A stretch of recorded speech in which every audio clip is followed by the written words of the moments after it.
सभी लोगों को बहुत बहुत धन्यवाद आने के लिए। बात शुरू करने से पहले सबसे पहले कश्मीर में जो अत्यंत ही दुखद घटना हुई है उसके बारे में हम सभी लोगों को दुख तो है और पीड़ित परिवारों के प्रति पूरी संवेदना है, लेकिन साथ ही बहुत चिंता है। जब भी सरहद के पार से हमारे देश के किसी कोने में इन्हीं पे भी किसी तरह का प्रहार होता है तो ये आवश्यक भी है और कर्तव्य भी बनता है पूरे देशवासियों का अपने केंद्र की सरकार के साथ खड़े होकर सरकार की जो भी सरकार कदम उठाएगी उसके साथ पूरा देश खड़ा रहेगा। इसमें कहीं कोई संदेह या विवाद का प्रश्न नहीं है, लेकिन इन्हीं मुद्दों से जुड़ा हुआ एक दूसरा बहुत बड़ा प्रश्न खड़ा हो जाता है।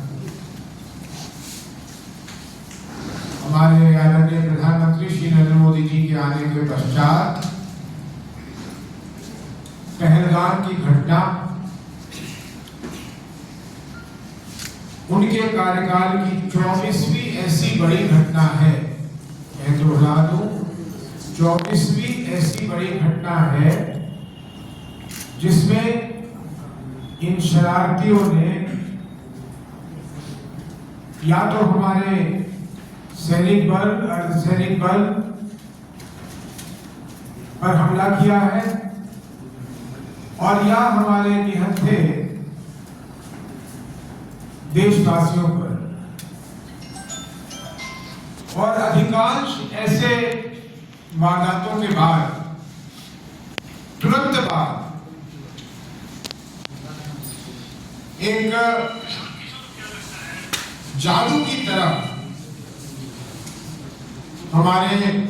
इंटेलिजेंस एजेंसीज वारदात को अंजाम देने वाले के नाम, उनके पता, वो कहाँ रहते हैं, उनका हैंडलर कौन है या कौन था, ये सारी जानकारी दे देते हैं। मेरा प्रश्न है, हम लोगों का प्रश्न है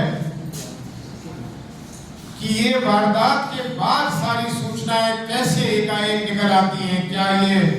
वारदात को अंजाम देने वाला अपना नाम, पता, घर का फोटो सब कुछ वहां छोड़ जाता है इनके लिए, या इन्हें पहले पता होता है?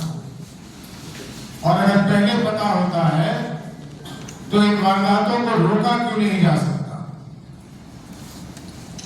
ये एक चिंताजनक और विचित्र बात है। दूसरी बात,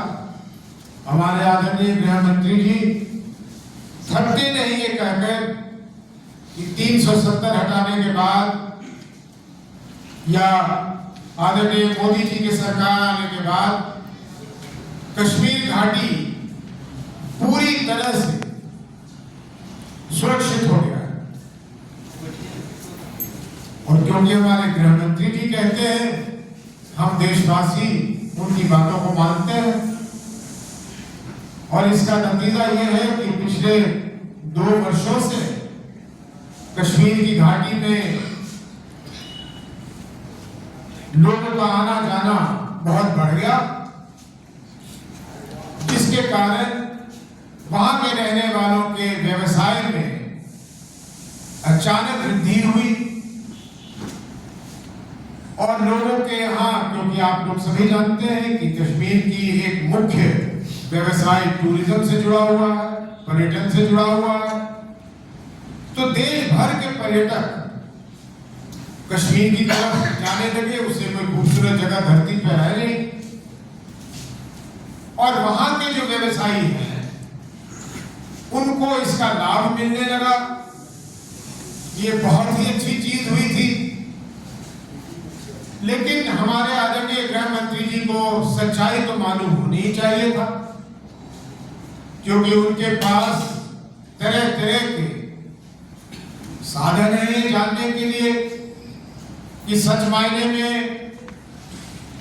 क्या स्थिति बनी हुई है। और पहलगाम में एक तो पहलगाम पहुंचना ही बहुत सरल नहीं है, लेकिन पहलगाम से कहीं घोड़े पर चढ़कर एक ऐसी जगह पे जाना, एक ऐसी जगह पे पर्यटकों को जाना जहां कोई सड़क मार्ग ना हो और उसके पीछे जंगल हो, ऐसी जगहों पर हमारे केंद्र की सरकार, क्योंकि